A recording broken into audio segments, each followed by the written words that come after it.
नमस्कार, आप देख रहे हैं हमारा भारत और मैं हूं सिकता देव। विमानों को बम से उड़ाने की धमकी पिछले एक हफ्ते में करीब 50 बार ये धमकियां मिल चुकी हैं। यात्री परेशान हैं, एयरलाइंस का करोड़ों का नुकसान हो रहा है। जांच एजेंसियों की नाक में दम हो चुका है। एयर इंडिया, विस्तारा, इंडिगो, लगभग हर कंपनी की फ्लाइट्स को ऐसी धमकियां दी जा रही हैं। शनिवार को तो जैसी धमकी वाला शनिवार ही हो गया। शनिवार को करीब 30 फ्लाइट्स में बम होने की धमकी मिली। सुबह एयर इंडिया एक्सप्रेस को धमकी मिली, विस्तारा एयरलाइन को धमकी मिली। दोपहर तक ऐसी धमकी इंडिगो की 5 फ्लाइट्स को मिली। दरभंगा दिल्ली स्पाइस जेट में भी बम होने की धमकी मिली। अकासा की 5 फ्लाइट्स को ये धमकियां मिली। ये बेहद गंभीर मामले हैं। बताया जा रहा है कि डीजीसीए के सभी कॉल्स पर नजर है। मंत्रालय और विभागों के बीच जानकारी शेयर की जा रही है कि कहां से ये धमकियां आ रही हैं, उनका पता लगाने की कोशिश हो रही है।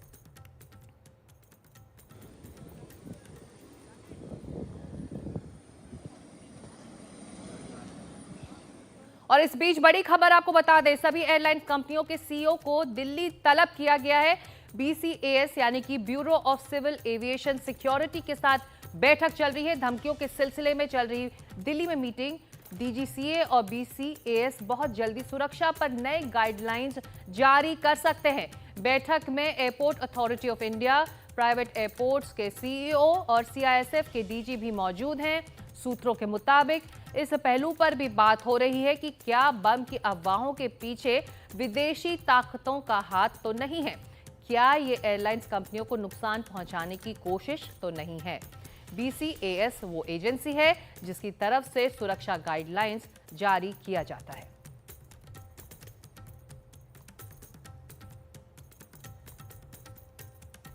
तो इस पूरे मामले पर डीजीसीए यानी कि director general of civil aviation की एक महत्वपूर्ण बैठक चल रही है। बताया जा रहा है कि इसमें कुछ एयरलाइंस के सीईओ भी हैं। ज्यादा जानकारी के लिए आप सीधे बात करते हैं हमारे सहयोगी रवीश रंजन शुक्ला से। रवीश, ये अहम बैठक है वो भी उस दिन जब कहा जा रहा है कि ये धमकियों भरा दिन रहा है। 30 से ज्यादा कॉल्स अलग अलग एयरलाइंस को आ चुके हैं।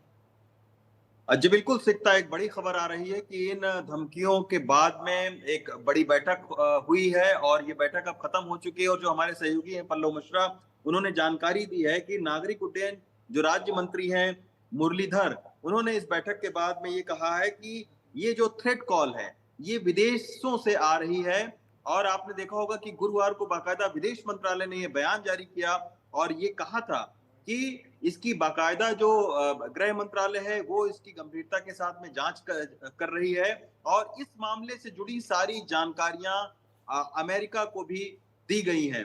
उन्होंने ये भी कहा कि इसमें कोई कोताही नहीं बरती जाएगी। एक बहुत ही गंभीर किस्म का ये मामला है और पहले भी हमने देखा है कि कुछ आतंकी संगठन के लोग जो कि विदेशों में बैठे हुए हैं, वो पहले भी इस तरीके से एयरलाइंस को धमकियां दे चुके हैं। तो ये एक बड़ा बयान आया था और अब जो है जो ये बैठक हुई है, इस बैठक में सारे सीईओ को ये कहा गया है कि आप अपनी सुरक्षा के जो मापदंड हैं उनको सख्ती से उनका पालन करें, निगाह रखें और इससे कोई बहुत ज्यादा पैनिक या कोई घबराने की जरूरत नहीं है सकता। क्योंकि अभी मेरी एक अधिकारी से बात हो रही थी, उनका यही कहना था कि ये देश विरोधी जो ताकतें हैं वो इसलिए इस तरीके से कॉल कर रही हैं ताकि ये देश विदेश में जो एविएशन सेक्टर है हमारा, जो कि बहुत प्रोग्रेस कर रहा है, इस एविएशन सेक्टर की बदनामी हो और इसके बारे में ज्यादा से ज्यादा चर्चा हो। तो इसी की वजह से जो है वो इस तरीके की जो थ्रेट जो कॉल है वो लगातार दी जा रही है। अब आप सोचिए कि 14 अक्टूबर से लगातार जो थ्रेट कॉल है वो दी जा रही है। आज 6वां दिन है और अब आप सोचिए कि आज ही के दिन 30 से ज्यादा जो फ्लाइट्स हैं उनमें ये थ्रेट कॉल दी गई है। इसी तरीके से हम देख रहे हैं कि रोजाना 14 तारीख को जो है वो अब 4 थ्रेट कॉल दी गई, 15 तारीख को जो है 6 थ्रेट कॉल दी गई। तो इस तरीके से लगातार एक सीक्वेंस है और भारत सरकार को पूरी तरीके से ये लग रहा है कि ये जो थ्रेट कॉल है इसका संबंध, इसका तार कहीं ना कहीं विदेशों से भी जुड़ा हुआ है। यही वजह है कि आज बैठक करके इसके जो मापदंड हैं उनको भी कुछ बदलने की बात आ रही है।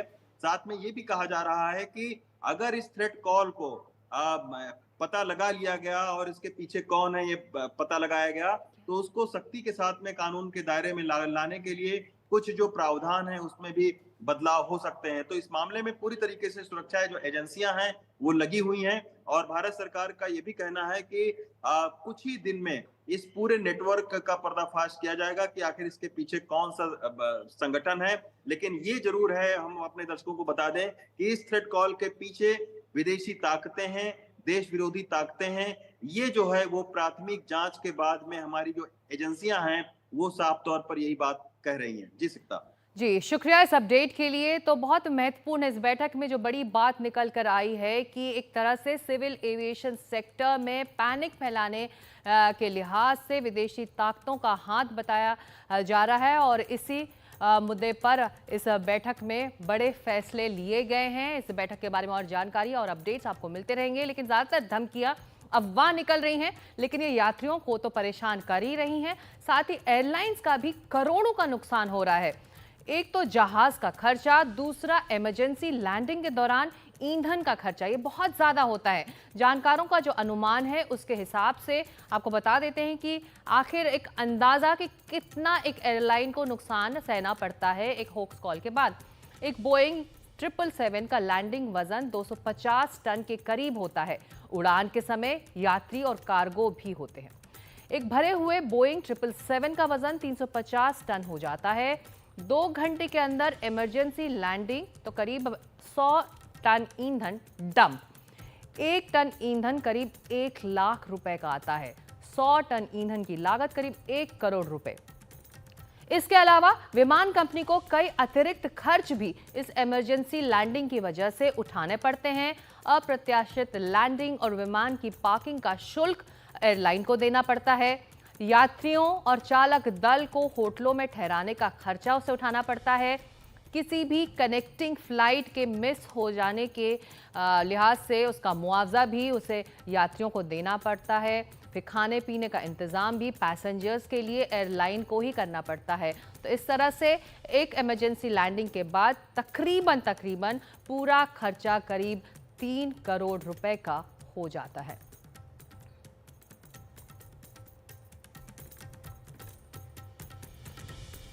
और कुछ ही पलों में हमारे साथ होंगे aviation expert captain Amit Singh और सीआईएसएफ के पूर्व डीजी ओपी सिंह। हम इन दोनों से इस मुद्दे पर आराम से बातचीत भी करेंगे। तमाम सवाल हैं जो इस वक्त पैसेंजर्स के, आम जनता के मन में है, उनसे हम जानकारी हासिल करने की कोशिश करेंगे। इस बीच हमें एक और बड़ी खबर मिल रही है। लखनऊ एयरपोर्ट के एक विमान में बम होने की धमकी मिली है। लखनऊ से किशनगढ़ जा रहे फ्लाइट में बम की धमकी मिली है। स्टार एयर की फ्लाइट में बम होने की खबर है और एयरपोर्ट प्रशासन को मिली है और राजस्थान जा रहे यात्रियों को विमान से उतारा गया है। रनवे से विमान हटाया गया है, हटाकर चेकिंग भी शुरू कर दी गई है। पैसेंजर्स को एक एक सामान उनका उतार कर चेकिंग की जा रही है। लखनऊ से अजमेर के किशनगढ़ जा रही अजमेर के रास्ते किशनगढ़ जा रही फ्लाइट में बम की धमकी से हड़कंप मचा हुआ है और जिस वक्त धमकी मिली उस वक्त फ्लाइट उड़ान भरने की तैयारी में थी। यात्री विमान में बैठ चुके थे। धमकी के बाद विमान को तुरंत रोक दिया गया। इसके बाद सभी यात्रियों को उतारा गया। फ्लाइट को रनवे से आइसोलेशन में ले जाया गया। सभी यात्रियों को सुरक्षित टर्मिनल में ले जाया गया है।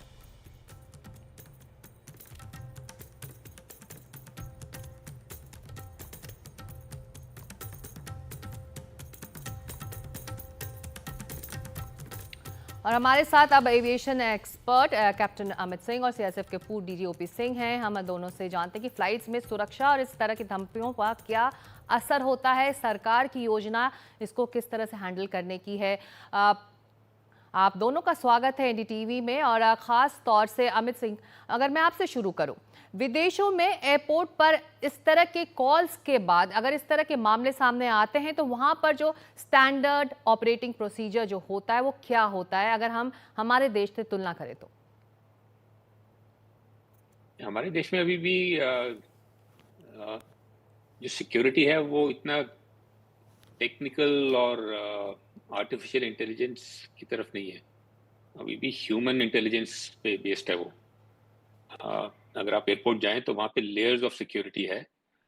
अंदर घुसने से पहले, फिर उसके बाद सिक्योरिटी चेक, उसके बाद गेट से पहले एयरक्राफ्ट के डोर पे सिक्योरिटी है। सो हम लेयर्स में बिलीव करते हैं, जबकि बाहर ज़्यादा होती है पैसेंजर प्रोफाइलिंग, या वीडियो सर्वेलेंस और जो वाईफाई है उसका सर्वेलेंस, सो उसके थ्रू इंफॉर्मेशन गैदर करके वो चीज़ों को जोड़ते हैं कि यहाँ पे हमें कुछ ऐसा कुछ दिख रहा है जो आगे जाके सिक्योरिटी थ्रेट होगा।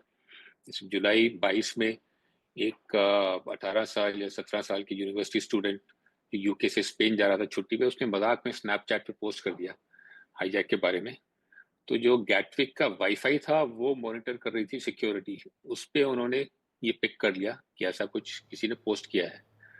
तो एयरक्राफ्ट तो टेक ऑफ कर गया, लेकिन जब वो लैंड किया स्पेन में तो उसको वहीं पे अरेस्ट कर लिया। सो ये इतनी मतलब इतनी स्पीड पे काम करते हैं। अगर आप इंटेलिजेंस के थ्रू करो, ह्यूमन इंटेलिजेंस के थ्रू करोगे, फिर आप ये करोगे कि आप कोई चांस नहीं लेना चाहोगे, बिकॉज आपके पास ज़्यादा जी। इंफॉर्मेशन नहीं है। सो आप हर थ्रेट को मैक्सिमम थ्रेट, रेड थ्रेट मान के चलोगे और हर जहाज को डाइवर्ट करोगे। सो इसमें नुकसान अ, यात्रियों का है, एयरलाइंस का है और देश का है।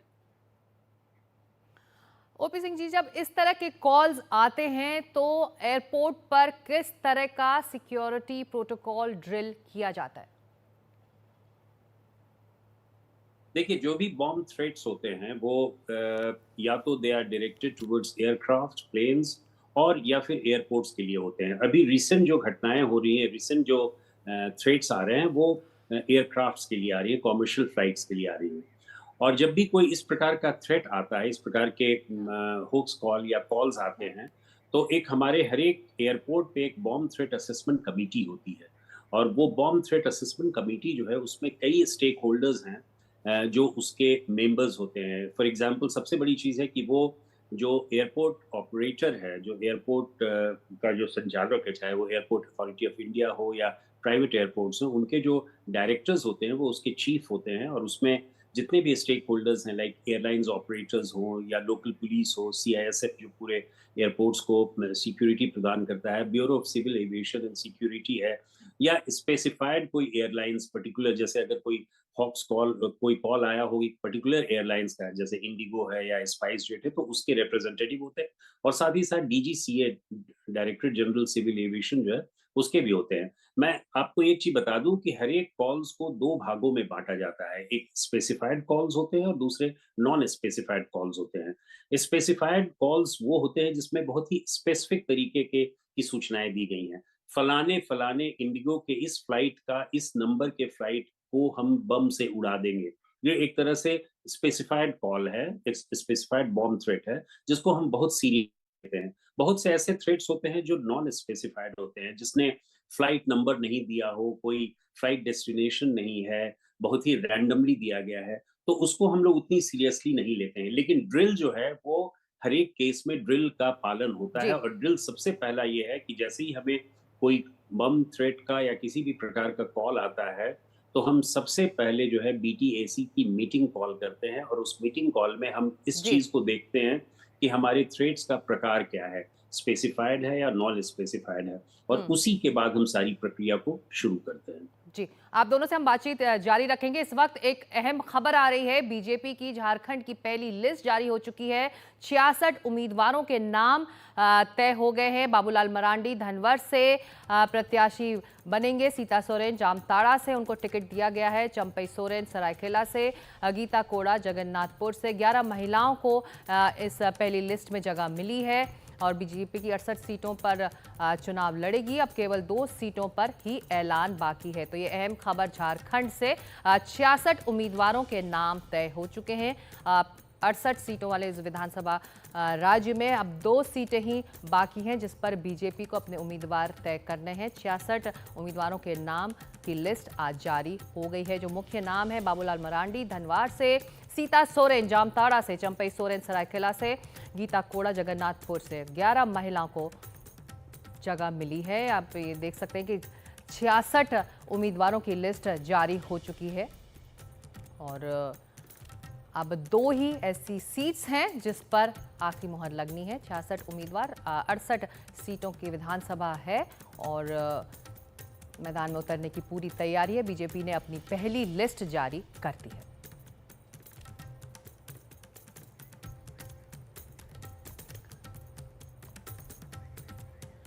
बीजेपी की झारखंड की पहली सूची की तस्वीरें आप देख रहे हैं। 66 उम्मीदवारों के नाम तय है। बाबूलाल मरांडी धनवार से, सीता सोरेन जामताड़ा से, चंपई सोरेन उनको सरायकेला से बीजेपी ने मैदान में उतारा है। गीता कोड़ा जगन्नाथपुर से किस्मत आजमाएंगी। 11 महिलाओं को खासतौर से इस बार जगह मिली है। बीजेपी 68 सीटों पर चुनाव लड़ने वाली है। अब केवल 2 ही सीटें बाकी हैं जिसका ऐलान होना बाकी है।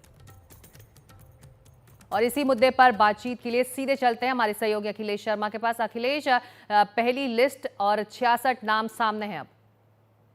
जी हाँ, बीजेपी ने कल ही तय किया था कि 68 सीटों पर वो चुनाव लड़ेगी। राज्य में 81 सीटें हैं। बाकी सीटें जो है उसने अपने सहयोगी दलों को दी है, जिसमें 10 आजसू को दी है, 2 जेडीयू को और 1 चिराग पासवान को दी है। लेकिन बड़ी बात यह कि बीजेपी ने अपनी पहली सूची जारी कर दी है। इसमें 2 सीटों को छोड़कर, जो उसके कोटे की 68 सीटें हैं, इनमें 2 को छोड़कर बाकी 66 सीटों पर बीजेपी ने अपने उम्मीदवारों के नामों का ऐलान कर दिया है। महत्वपूर्ण बात यह है कि जो पूर्व मुख्यमंत्री हैं बाबूलाल मरांडी, जो कि बीजेपी का एक बड़ा चेहरा है इस चुनाव में, उनको पार्टी ने चुनाव मैदान में उतारा है धनवार से। इसी तरह चंपई सोरेन, जो कि हाल ही में जन्म छोड़कर के आए हैं, वो भी पूर्व मुख्यमंत्री हैं, उन्हें सरायकेला से बीजेपी ने टिकट दिया है।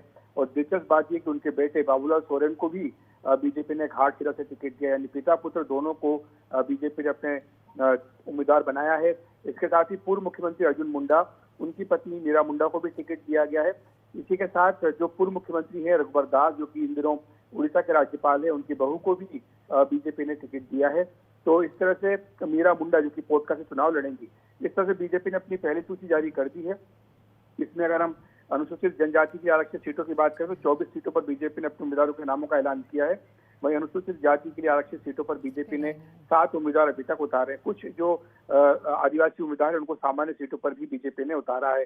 तो ये इस तरह से बीजेपी ने कोशिश की है यहाँ पर कि जो तमाम उसके दिग्गज नेता हैं उनको इसमें समावेश किया जाए, जिसमें कि अर्जुन मुंडा है, चंपई सोरेन है, बाबूलाल मरांडी, रघुवर दास, जो बीजेपी के पास एक से एक बड़े चेहरे थे, उन सबके या तो खुद उनको मैदान में उतारा गया है या उनके रिश्तेदारों को टिकट देकर उन्हें साथ देने की कोशिश की है। बीजेपी का प्रयास यही है कि इसमें जो क्षेत्रीय संतुलन है, जाति संतुलन, उसको साधा जाए।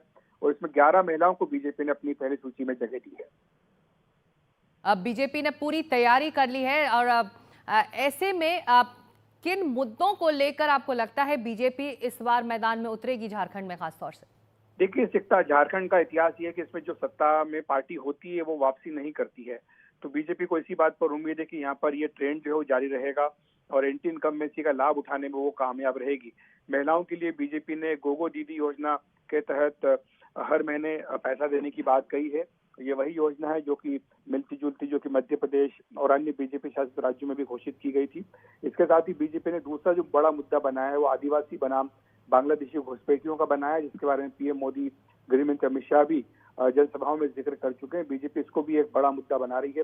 तीसरा बड़ा मुद्दा बीजेपी का भ्रष्टाचार का होगा यहाँ पर, जिसमें कि मुख्यमंत्री हेमंत सोरेन के ऊपर जो आरोप लगे हैं, जो उन्हें जमानत पर आजकल बाहर हैं, इसको बीजेपी एक बड़ा मुद्दा बनाएगी। तो ये 3-4 बड़े मुद्दे हैं जिन्हें लेकर बीजेपी चुनाव मैदान में उतरने जा रही है।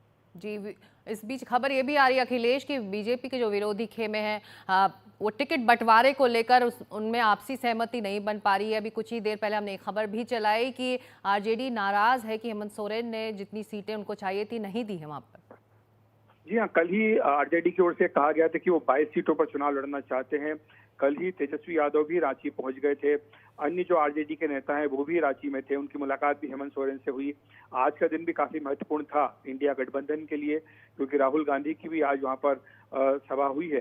तो ऐसे में उम्मीद ये की जा रही थी कि आरजेडी को कि वो जो पिछली बार उनको मिली थी 7 सीटें, उससे कहीं ज्यादा सीटें इस बार दी जाएं। लेकिन ऐसा लगता है कि ज्यादा सीटें देने के पक्ष में कांग्रेस, जेएमएम, आरजेडी को नहीं है।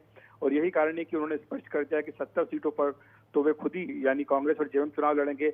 बाकी 11 सीटें ही जो बचती हैं उसमें जेएमएम, सीपीआई-एमएल और जो अन्य पार्टियां हैं, अन्य सहयोगी दल उनके हैं, उनको उसमें एडजस्ट किया जाएगा। तो इस तरह से मोटे तौर पर अब इंडिया गठबंधन में भी सीटों का बंटवारा हो गया है। लेकिन आरजेडी इसको लेकर के खुश नहीं है। आरजेडी चाहती है कि उसको सीटें ज्यादा मिले।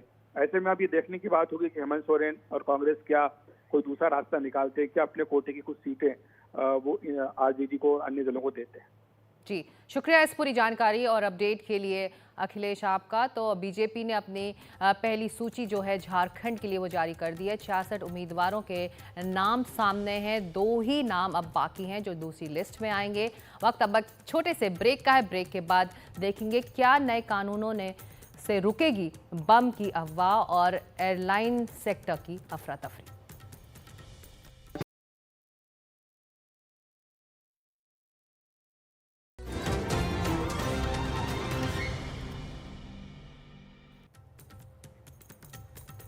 आप देख रहे हैं हमारा भारत और आज खास नज़र कि किस तरह फ्लाइट्स को धमकियां लगातार मिल रही हैं। हालांकि ये देखा जाता है कि अक्सर ये अफवाह ही निकलती है।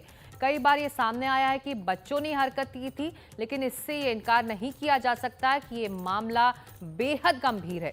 इसे लेकर मंत्रालय और सरकार भी बेहद गंभीर हैं और संजीदा हैं। अब इसे रोकने के लिए और कड़े कानून लाने की भी बात हो रही है।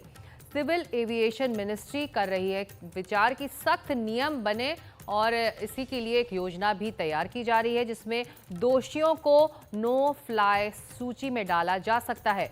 विमान में चढ़ने से उन्हें प्रतिबंधित किया जा सकता है, बड़ा जुर्माना लगाया जा सकता है। और खबरों के मुताबिक अब इसे लेकर गृह और कानून मंत्रालय के बीच चर्चा भी हो रही है।